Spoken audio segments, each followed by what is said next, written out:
Hello there. Thank you so much for joining us here on Live Healthy Miami Gardens, a project of health and wellness located in the great city of Miami Gardens, Florida. This program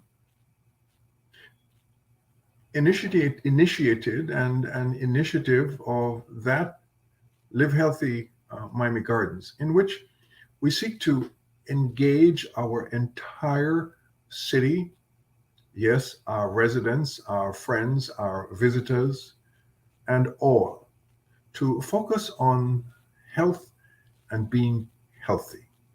So thank you very, very much for being here, connecting with this Facebook Live. This afternoon, we will engage in conversation and we'll hear the stories of health concerning diabetes, the sweet and the sour.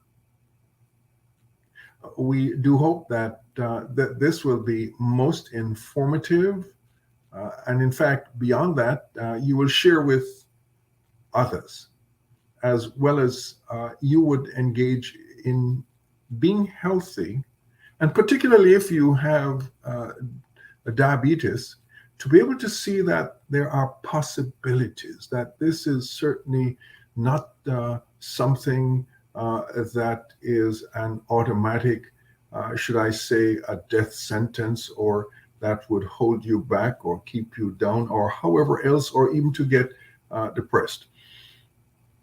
It is an absolute joy to introduce to you Ms. Pascale Auguste, who will tell us more, along with, well, she will introduce her partner from the Health Education Prevention and Promotion Organization, a nonprofit organization that serves the Miami minority communities to reduce health disparities, to change and save lives through education, screening, and support. Pascale, it is a joy to have you. Thank you so very, very much for being a partner and being here tonight. Would you be so kind enough to tell us everything about you and about the organization that I know for a fact serves wonderfully here in South Florida? Absolutely. Thank you so much. Again, my name is Pascale Auguste, and I am a registered nurse. I've worked many years. I've done hospital work and I've done home care. And I finally found my love and my what I really, really want to do is public health. And so with my experience, we started an organization called Health Education, Prevention, and Promotion back in 2014. And the goal and the mission is to empower the South Florida minority community to better health. And I think the key word there is empower, because I can tell you everything, I can tell you what to do, I can educate you. But until I get it that you say, oh, I want to get better, I empower you to want to get healthy. This is what our mission is. And we do focus on the South Florida minority community because of the disparities, because of the incredible differences that we hear about. And with that in mind, we go to churches, we go to adult education. We do focus on the adults. And we bring out the word. And I think the most important thing, in a culturally competent and linguistically in a linguistically appropriate manner, because you can give a lot of messages, right? TV, billboards, and nobody gets it until you go to the place where the people are and you explain it to them in a way that they trust and they believe and they understand. So that's our work. And I have with me today Crystal Jolly. There she is. She's a new member of our team, and I am so delighted. She's been with us for about 5 or 6 months, and she's really has been I've learned a lot. I think again, we talk about culturally competent. We talk about differences. we talk about age differences, different groups. And when you bring somebody in your group that can assimilate so beautifully, that can understand the mission, to grasp what we're doing without, seamless. It's been a delight having her, and I'm going to let her introduce herself and tell us a little bit about her. Okay. Well, as Miss Pascale say, my name is Crystal Jolly. I am delighted and honored to work with Miss Pascale. When I tell you she has so much knowledge, and I feed off of her just as much as she feeds off of me. So trust me, it's a pleasure working with you as well. I have been in the case management / social work industry for over maybe 12 years now. So I have my bachelor's from University of South Florida, my master's from St. Thomas University, and Miss Pascale didn't know when she hired me, but I'm attending university working on my doctorate degree for organizational leadership. So I kindly have a passion for wanting to help others. And I know for members of our community, we don't do better because we don't know better. So I feel like, okay, it's my obligation. If I know something, I need to make sure I'm sharing it with as many people that are willing to let me talk their ear off, because I can do just that. True. Thank you both, and welcome. Yes, to Live Healthy Miami Gardens Facebook Live today to talk about diabetes. It's sweet and it's sour. I welcome you on behalf of Tamara LaBruce, the Executive Director of Live Healthy Miami Gardens. I am Horace Ward, the pastor at the Episcopal Church of the Holy Family, located in the great city. Please say after me, the great city. The great. Pascale, before we continue, you did some work at the University of Illinois, which I found very exciting. Could you quickly say something about that work? Yeah, I actually no, I didn't actually do the work. The University of Illinois did a lot of work to develop an evidence-based diabetic self-management program, and it stands for Diabetes Empowerment Education Program. And so they've developed that, and what we did at HEPP is that we invested to go and get trained in that program so that we can bring it to the community. And Good. so both myself, I'm a lead trainer, which means that I went through a little bit more of a training, and I can now train peer educators. And Crystal is a peer educator, and so she can also. I can do both. I can teach the class and also train others. And she's a peer educator, and she teaches the class. We will get to, thank you so much. We'll get to the sweetness of diabetes and the sour of diabetes and still being alive. I have to sneak this in and give a shout out to St. Thomas University. I'm just bragging a little bit here. I did some postgrad work there at St. Thomas University, which is a great university. I look forward to continuing my work there. So let's dive into diabetes, sweet and it's sour. Can you quickly reflect why the topic, why the title here of diabetes sweet and diabetes? Yeah. Well, I'll tell you, Pastor, it is sweet and it is sour, and we're going to talk a little bit about that. I think when we talk about the sour is when I looked at diabetes and I looked at the disparity, where among blacks as compared to white, right? And even as a nurse, when I was working and my everything that I've learned is that diabetes, you can control it and you can even prevent it. And so when you put those two together, you put that disparity, and then you put that if there was the knowledge and the and again the empowerment to use that knowledge, these statistics that I'm about to share with you, if you would allow me, is a bit just not acceptable, right? In 2018, non-Hispanic blacks were twice as likely as non-Hispanic whites to die from diabetes. So, it's twice as likely. I just want to make sure everybody hears that. African American adults are 60% more likely than whites to be diagnosed by their physician with diabetes. Non-Hispanics are 3.2 times more likely. Non-Hispanic blacks are 3.2 times more likely to be diagnosed with end-stage renal disease, which everybody knows by that stage, you will most likely be on dialysis. And 2017, blacks 2.3 times more likely to get a lower leg amputation. Those numbers just really hit me. My brother died of diabetes. He was 67. He had lost both of his legs. A vibrant man who just diabetes complications just took him away. And so for those and again, the prevention aspect, the aspect of if we can get to the point that we don't get to those complications, so many of these statistics will not exist. And that's my goal. And I believe in that goal. And the statistics that you have cited certainly reflect the sourness or the challenge that we have. That is the reality. Correct. In our community.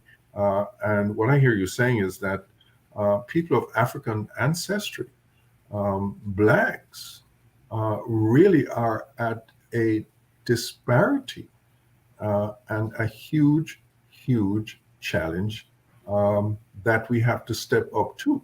Now, of course, none of this is necessarily new, but here we are this afternoon continuing this conversation.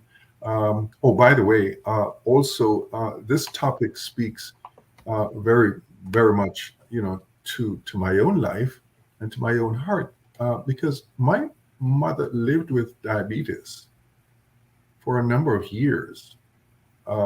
She managed her diabetes, exceptionally well.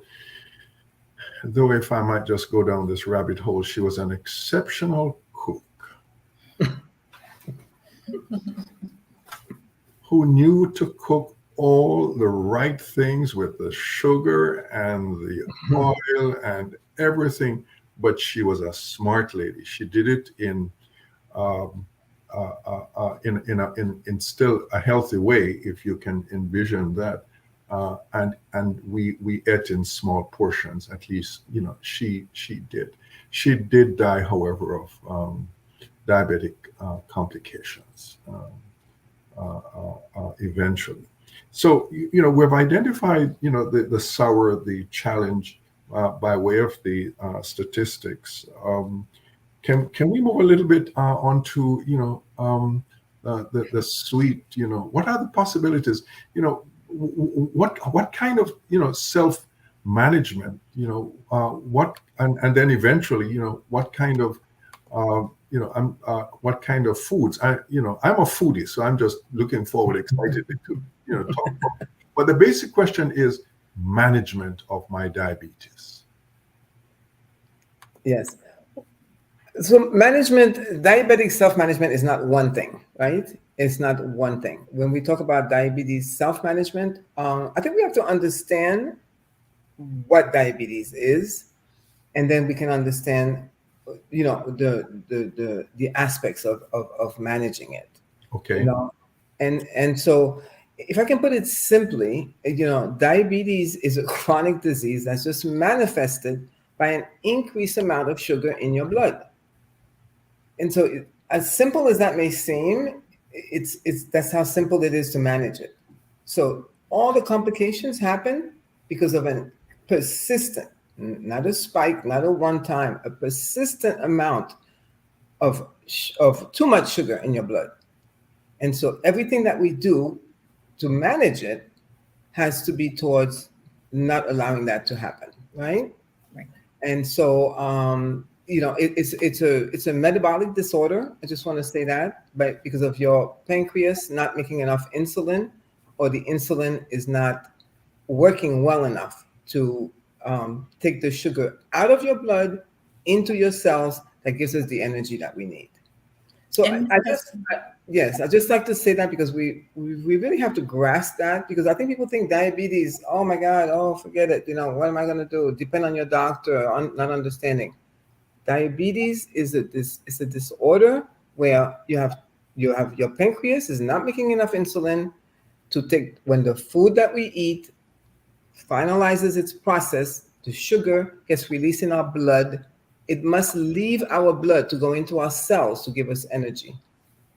And when we don't have enough insulin, or our insulin is not working well enough, that sugar will stay in our blood and begin to give us complications. Thank you. Crystal? Yeah, I just wanted to jump in while she was talking about that. And that's something that we explain to our participants when they have the sessions with us, the difference between the type 1 diabetes and the type 2 diabetes. And I just wanted to point out a few more stats. Type 1 diabetes, there are approximately 5 to 10% of people walking around with type 1. And type 2 diabetes is about 90 to 95% of diagnosis. And an easier way to look at that, let's say right about now, or maybe last year, these are some statistics from the CDC, it was about 37.3 million people diagnosed with diabetes. That's about 1 out of every 10 people, and 1 out of every 5 people aren't even aware that they have diabetes. So for pre-diabetes, we have about 96 million people that are diagnosed as pre-diabetics, and about 8 out of 10 people that don't know that they're pre-diabetic. So we, kind of go over the difference between the type 1 and the type 2 diabetes, and like it just opens, everybody, they didn't know, they just thought it was diabetes. I just was told I have diabetes, but once we break it down and explain the difference between the diabetes, it helps them with the management and how to, take control of it. Thank you for defining diabetes. What I heard you say, it's manageable, Yes. and that the creation or development of diabetes has to do with the non-functioning or the decreased functioning of the pancreas. You said. Yes. I'm just curious here. Is that a normal thing, or is that something that happens because of some other kind of behavior, that the pancreas would decrease production and create diabetes? Right. So it's a metabolic disorder. So somehow our body is just not functioning correctly. The cause of it, believe it or not, 2022, the cause of diabetes is really not known. Okay. So we just we have it, but certainly, as we talk about the management, if you think about it, you have one pancreas making insulin as the sugar comes. If all you're eating all the time is sugar, no matter how well of a machine this is that is supposed to produce insulin to open up the key to let the sugar into your cells, too much of it is going to, it's a very simplistic word, but it's like almost wearing out your pancreas, that they, we just can't handle it. So that's where, but you can have it in your family. You're born, you're doing everything right. You're a sports person, you run, you jog, you eat well. And then you go to your doctor, he tells you your pancreas is just not functioning as well as it should. You're diabetic. Thank you for that clarification, that the decreased production of the pancreas for, its insulin is a metabolic disorder. That is for me very helpful to know that it happens naturally. But what I also hear you saying is, we're moving now towards more talking about management and habit and the suite of diabetes. You talked about sugar. And the craving for sugar and the impact of sugar. And that right away is something that I must be mindful of. Sugary drinks, sugary this, sugary that, sugary this is unhealthy. And it will, and correct me on this, that overabundance of sweetening can create more problems than I need to, and will hasten the onset of diabetes. Is that a Yes. So one of the first thing we talk about when we talk about diabetic, not the first thing, but one of the things we talk about diabetic self-management is healthy food habits. And I yes? want to make sure to clarify for our viewers and our listeners, everything that we eat turns into sugar after digestion, except maybe, some of the meats, the fish, some of pretty much that's it, right? Everything else contains carbohydrate. So, rice, pasta, vegetables, people think, oh, that I'm just going to eat a lot of fruits and vegetables. Just be mindful. Everything that we eat will break down and produce, they have carbohydrates and they will produce into sugar. The idea is that when you talk about sweet juices, we talk about sodas, those are so high in sugar, and they're processed, and your body just doesn't digest it just like as if it was the sugar in a vegetable, the carbohydrate in the vegetable that produces sugar and as the end product. Then that's when that too much comes in. So I just want to make sure everybody understands that when we talk about sugar, which our brain and our muscles and our entire body needs, right? We need sugar which is the byproduct of foods that we eat. We cannot, the problem is having too much of it and having unhealthy foods, like the And sweet juices, like the sodas. yeah, and I just want to jump in and just talk about risk factors, because there are certain risks that put you at a higher chance of developing diabetes, which is why we say you can, when you're pre-diabetic, you can actually prevent becoming a diabetic as long as do what you're supposed to do. You manage yourself, you manage the food you eat, the sugar you take in. Overweight. The reason why most diabetics have a hard time is because your stomach sits right on top of your pancreas and it's crushing your pancreas, which is keeping it from doing what it needs to do with the insulin. So the first thing the doctor will tell you is, hey, you need to lose some weight. We need to get that fat off of that insulin, that pancreas, so that it can do what it's supposed to do. So that's something that you can manage. That's something that you have control over. Stress is a big trigger. It puts you at a higher risk, not only for diabetes, but for a stroke, for a heart attack. There are certain complications that come along with too much stress. And that's not to say you're not going to stress, because we're people, we're going to stress. But what do you do to not stress? Or what do you do when you're stressing is one of the management tools. Hey, if you just need to calm down, or, just breathe for a few minutes, try some breathing techniques, listen to some water, whatever's going to work for you to ease your mind. Do it. Don't just continue to let that stress build up, because it's bad for you physically and mentally.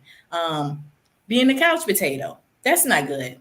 You can't just sit at home. And I know COVID happened and we couldn't go anywhere and we were restricted. So we had nothing to do but sit at home. And they had Netflix and chill. So everybody's just sitting at home watching TV, eating, ice cream junk. And they made us more lazier, because now you don't have to go anywhere to get the food. You just order it on your app. Walmart bringing you ice cream, and I get some fruit as well, thinking you're doing something healthy. But you have to change your whole way of thinking, because if you want to be healthy, you have to live healthy and you have to do, healthy things. Just trying to think of what else is of risk. And I want to break down, we have modifiable risk and we have non-modifiable risk. So a modifiable risk would be the ones that I just kind of described, which means you can change them. You can change your weight. You can work on your stress. Smoking, that's a big risk factor for becoming a diabetic. So you can, it's not easy to stop smoking, but you can try. And we tell people with the food, the healthy eating, we know we're not going to give up fried chicken. We know we're not going to give up, fried pork chops. We know we love our fried foods and our baked beans with a whole pound of sugar in it. But instead of just trying to give it up, instead of taking 3 chicken wings, hey, I'm just going to have 2 this time. I don't really need 3, or maybe I'll just take 1. Or instead of me filling up my plate with baked beans and macaroni, let's just proportion that out. Just get enough so that you satisfy that craving and be done. So those are some of the modifiable risk factors. Some of the non-modifiable risk factors would be your age, over 45, you're automatically considered at risk. Hereditary. So if your grandma had it or someone in your family had it, it puts you at a higher risk. Trying to think what else. There's some other risks. You had a question? I was going to say, just stay. If when you were pregnant, you were diabetic, which is gestational diabetic, you have higher risk. High risk. And if you ever diagnosed with pre-diabetes, you are at a higher risk. Now, just because you have those risk factors, like I say, does not mean you're going to have diabetes. It just puts you at a higher risk. So once you understand, okay, look, I need to change what I'm doing. If I continue to go down this road, then I'm going to become a diabetic. So through the program, we teach you, we point out those risks, because we have participants that are diabetic and some that are pre-diabetic and some that aren't at all. They just want to make sure that they're doing what they need to do. So I think it's, fundamental that they get out there and they receive this information. Shout outs have come from Joy and John and now Kathy. Joy gave a shout out to you, Crystal. So, please remember after this to shout back to Joy. John and Kathy have said that this is most informative. In other words, what I understand what they're saying is that you are breaking this down. You're going beyond the myth, or the myths, and there are lots of myths out there, which we're dealing with some. Now, when we talk about pre-diabetic, you mentioned, it's not just, today you're non-diabetic and tomorrow you're diabetic. It can be a gradual process, and in which I need to be mindful, because, by the way, I am pre-diabetic. I need to be aware of the risk factors. And what I heard you say, that there are external risk factors. For example, the sweeteners or the sweet drinks or the sugary drinks. But and I love my fry everything, and pour on, the more oil you pour on, those are some of the. But you also talked about, Crystal, the internal factors, the stress, for example. We live in a very stress-filled time, and so that's another aspect of it. Learn how to manage my stress. Absolutely. So let's continue. What are some of the other necessary behaviors? Right. So when we're going back to diabetic self-management, so healthy food habits, and that can be 1 hour with a nutritionist speaking about that. I hear some of the comments, moderation, avoiding the plate method is great. That half of your plate should be with salads and vegetables, and only a quarter with carbohydrates such as bread and pasta or rice, and only a quarter with protein. Another thing is physical activity. I tell you, this is a big one. I think we are in a society that we don't move. We just don't really move, and on that we are really, as a community, we're gonna have to get a hold of that, and we're gonna have to change. And so there you go. I think people get discouraged. They read up on it and it says, 30 minutes 5 times a week. Oh boy, okay, I can't. I work, it's a double shift, this, that, pick up the kids, I can't, or they say, well, I move around the house all day, and I'm pretty active, so we really have to get out of that mindset and just, and I don't know if anybody has ever done it, where you start a physical activity routine, and then when you get to not do it, it's like, you start to feel funny. We need to get to that point. We need to get to that point that if we don't move, I know if they say 30 minutes 5 times a week, I say, let's start with 15 minutes 3 times a week. Let's put our sneakers on and get out and walk, bike ride, do something, some kind of activity.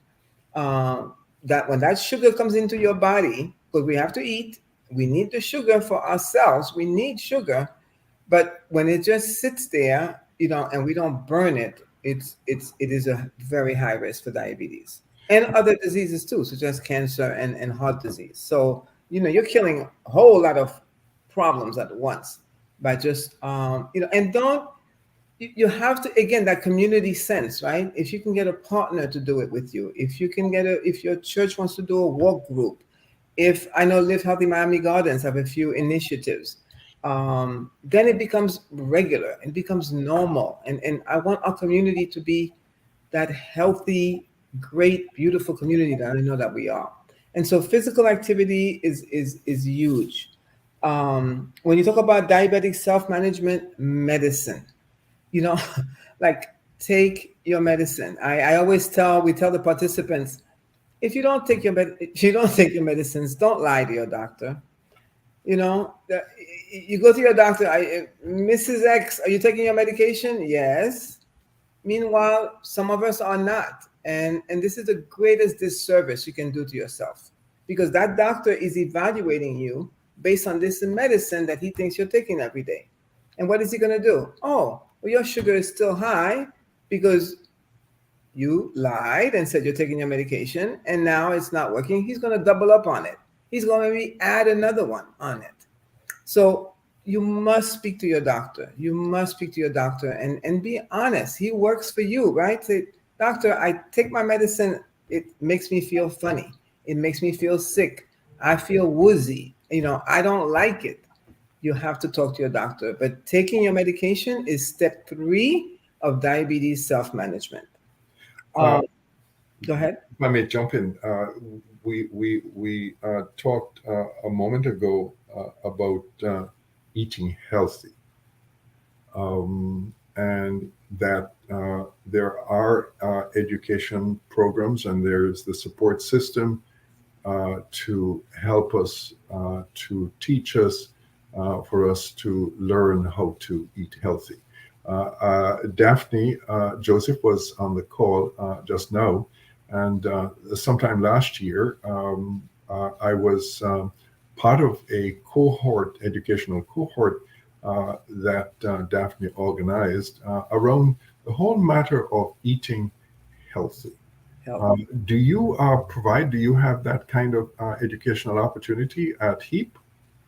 Yes. Well, during our diabetic self-management program, we do have a module on nutrition, and I love it. It's called health management through meal planning, and I think it says a lot. So if you think about it, who would think health management through meal planning? And this is so true. You can manage your health so much based on what you eat. And so as part of this program, we do have a module for that. And we invite people after, if they want to call us and they are diabetic or pre-diabetic, to sign up for our class. But yes, we do offer that. But yes, indeed. And your telephone number, 305. Could you finish the number? Shout out, please. 749-5667. And so that if I want to do that module on eating healthy, I can contact you and be a part of it, and you'll guide me how to get on.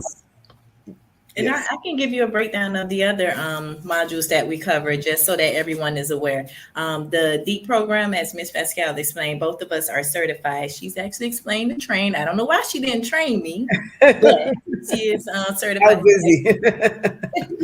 Your time is coming. Your time is coming. Next week.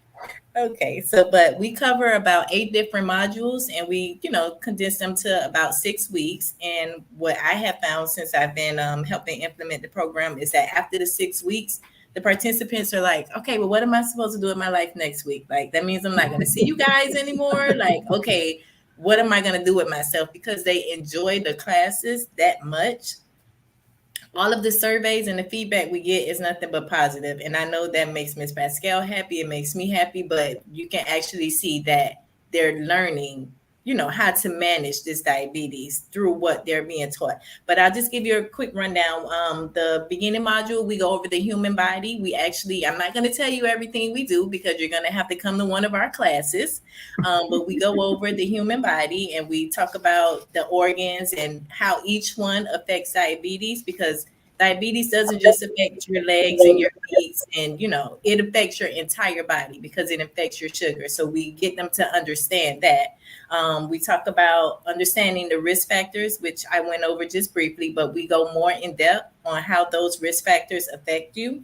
We talk about monitoring your body, which is Ms. Pascale. She covered that briefly. We teach you how to use the glucometer to check your blood sugar. You'd be surprised how many people are supposed to be checking their blood sugar are not doing it because they simply just don't know how to. So we actually have a demonstration where, okay, this is what you do. This is how you do it. And once they see it and they understand it, okay, then they're doing it. And I felt really good because we had a participant.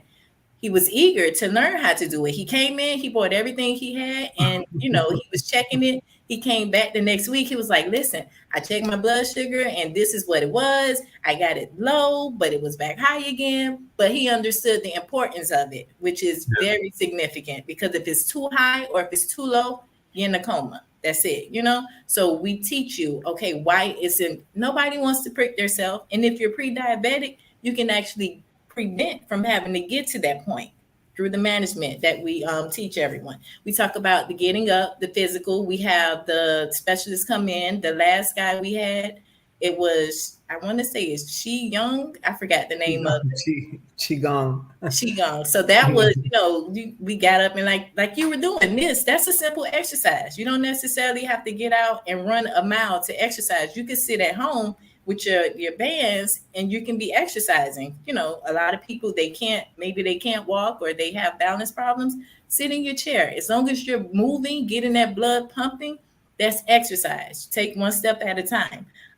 The meal planning, we do a great demonstration on that. And once people get that demonstration, once you see it in front of you, oh my God, a lot of people are like, I didn't know it was this much sugar in this food, or I didn't know it was this much cholesterol in this. So once you see it, it's kind of like an eye opener. Like, okay, now I know, I understand why I need to no longer, eat so much fried food. We talk about the complications, the preventions. We talk about the medications. And like Ms. Pascale say, when you go to the doctor, don't leave that room until you understand everything the doctor has told you. You understand your medication. If you have a doctor that comes in, looks at you, writes on the paper, and walk out, get you another doctor. They work for you. You don't work for the doctor. If you decide not to come to their office, they won't get paid. So you need to be satisfied. Just like women, when we go get our hair done, we make sure we asking all the questions. If we don't like it, we don't want to pay. So treat your health the same way. You get one body. You can't pay for another heart. You can pay for some hair, but you can't pay for another heart. You can't pay for another set of lungs. You have to take care of your body. So don't be afraid to question your doctor. We teach them things like that. Thank you so much for outlining all those modules. You were doing absolutely wonderful well until you got to that hair part of it. Okay. I mean, they have wigs now for men. I'm just saying, they have them. Yeah. Yes, but thank you very much. So what we've talked about this afternoon under the topic of diabetes, sour. Yeah.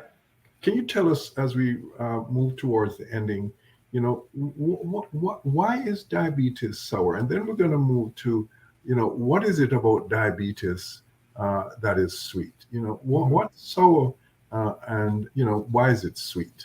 Yeah. To me, and I love the title. I wonder who came up with it, but no. But to me, the sour is when we talk about diabetes. The sour is to me the first thing that comes to mind is the complications, right? The complications that we can avoid. That's sour to me. You know, when you see somebody without a limb, when you see somebody with a heart attack, someone on dialysis, My mother died, and you knew.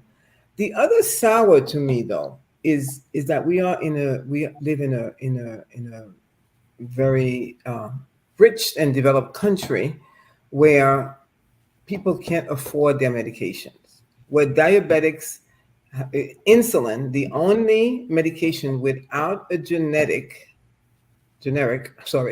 without a generic form, is so expensive that people sometimes can't afford their insulin. that They is they have something called Januvia. They have something called I forgot some of the other name, but Januvia is an incredible medication. And I have patients who tell me with my copay it's $100. wow. That's Why, right? yeah. We have also social determinants of health in this country, this very rich country, and that's super sour, where people either can afford healthy food or can't find healthy foods. You have to drive so far, if you have a car, to get to the place where you can find some fresh food. I preach all day long. Fresh food, fresh vegetables. Where? Where are they going to get it? Where? And then the last thing is that, not the last, but one of the other things that really I'm fighting for is the lack of cultural competence with our providers. I am tired of everybody, all the statistics. Oh my God, the blacks. Oh, no, they have to get better. They have to eat better. We have to exercise. Somebody needs to sour up what's making it sour is these providers who, a Jamaican person comes in and you're talking to them about a bagel and about, something that perhaps, that doesn't come into their house. A Haitian person comes in and you're talking about certain foods that they don't eat. So it is your responsibility to look at what culturally do I eat, and you tell me. Now, you have to understand my culture in order for you to treat me. So that's the sour. That's the sour to me. And it's important to be aware, to be educated, to be knowledgeable. But the other piece of it is to follow through, and that's where we get to the sweet Yes. of it. And in summary, then, what are the sweetnesses, nonetheless, of living with this disease called diabetes? Yeah. I'm gonna say one thing and then I'm gonna let Crystal. But to me, the most beautiful, the sweetest thing is that we got this, right? We can, with the right resources, the right education, the right push all around, we can control these. These statistics do not have to be. The sweetness is that I am seeing people changing. I am seeing generation changes. I was on a Zoom yesterday. A woman was 96 years old, and her two daughters were talking about how the vegetables that they give their mom, and she was looking great. And so I said, well, what do you think is and she says, that's an excuse. We've got to stop that excuse. The sweet is there is hope, and we can go and my organization, Live Healthy Miami Gardens, churches, we can start talking amongst ourselves. I mean, I'm looking at the pop-ups, saying balances. Let's talk. Let's get everybody around. Let's go back to that community that we are, and let's help each other, and let's get healthy. Let's get healthy. And diabetes, I can tell you 100%, those numbers will go down. Very good. And before the reflection, thanks to Kathy, who popped out a while ago and gave you both, the love. And here is Rico. Thanks all three of you for putting this together. Very, very informative. And I Rico, even though I'm going to join you with the applause. And with the applause, Crystal, bring on the sweetness of diabetes. I actually have a little PowerPoint that we wanted to show you guys just to sum up everything that we do. Miss Quinn, if you're ready, we can show it now.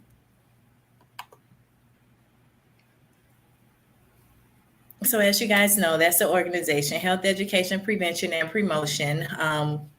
The numbers are there. We come to your church, wherever you are. We meet you there. We come to you. So whatever, just call us. And that was just a breakdown of the statistics that we talked about earlier. And Father, let me ask you this. What is your A1C number? Do you know? Let me pull up my report. I don't know. So that's something that when they start our class, they know nothing about what an A1C is. They don't understand what a fasting, blood sugar test is. They don't understand what a glucose tolerance test is. So I just wanted to bring that up because when they start, they know nothing. When they finish, they understand these numbers and they know what to look for and they are able to manage them. So that's something that we talk about. Next one. And this is what we do. This is when we had the nutrition specialists come out. Like I say, we don't just go around and lecture. It's a hands-on experiment. You participate. We talk to you, you talk to us. We do this together as a group. We show you. That was, I think we made a salad. I don't remember the name of the salad, but we did make a salad during that class. That was one of our classes in Liberty City. Some hands-on, they actually, and we didn't have to force anyone to get up. They volunteered, they wanted to do it. So they look forward to when we come in the last one. And this is what it's very rewarding. As you can see at the end, they're happy, they are excited, they show up. The participants we have, when we have a class, they're there every week. It's not just 1 week we may have this person and next week they're not there. No, once they come, they are all in. And that is the sweet part about it, is that they're learning from it, they're making changes from it, and they're able to live longer and healthier lives because of it. So that's my sweetness. Diabetes, sour and sweet. And thank you so very much. And tell us again about your organization. Sure. So Health Education, Prevention, and Promotion, we're here for you. Our number is 305-749-5667. Please reach out. We help with a variety of things. We can come to you to do health education. We provide support. We have a support group in Creole for Haitians with cancer. We help navigate. You call and say, you can't figure something out with this complex system. We help you. We're here for you, and we advocate when we're on those meetings and these webinars and these other universities and hospitals. We speak up for the ones who cannot speak. So we advocate, and we're very proud of our advocacy. I speak on behalf of Tamara LaBruce, our executive director, and all the partners of the Live Healthy Miami Gardens initiative.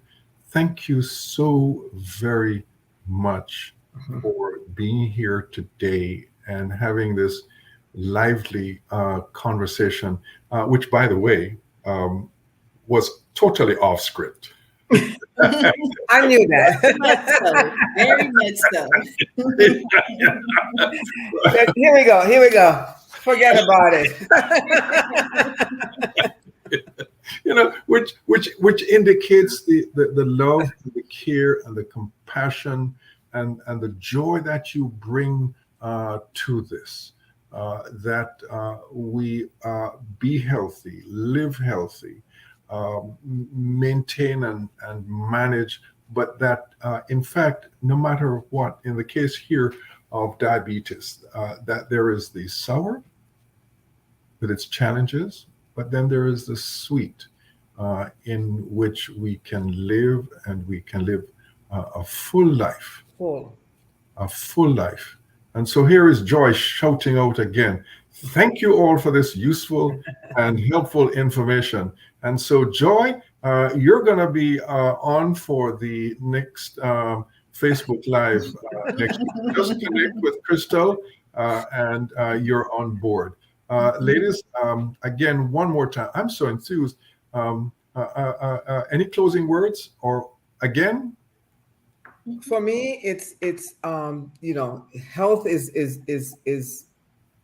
a how would I say it, is a moment away, right? It's a belief away. Health is there for you. Go grab it, Call us if you want some information. Call us. We're here to work with you. Get healthy. Our community got to get healthy. It has to be who we are. I want to hear statistics. African Americans are the healthiest people. That's who we are. We're going to get there. I believe it. Here is John from Nairobi, Kenya. Hey, John, what time is it there in Kenya?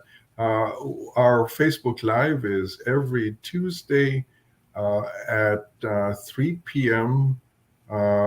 Eastern Daytime, and do hope that and thank you, John, for joining in, and thank you also all others who have participated this live, and those of you who will view it online. Ladies, Crystal, thank you, Pascale, thank you so very, very much, and look forward to having you come back. I hope so. Yeah. I hope so. Come back before the holidays. So we're going to do a presentation at your church. You just don't know it yet. Hallelujah, hallelujah, hallelujah. Thank you so very, very much, ladies. Okay. All right. Love, Take care. love, one Thank love, you. one love.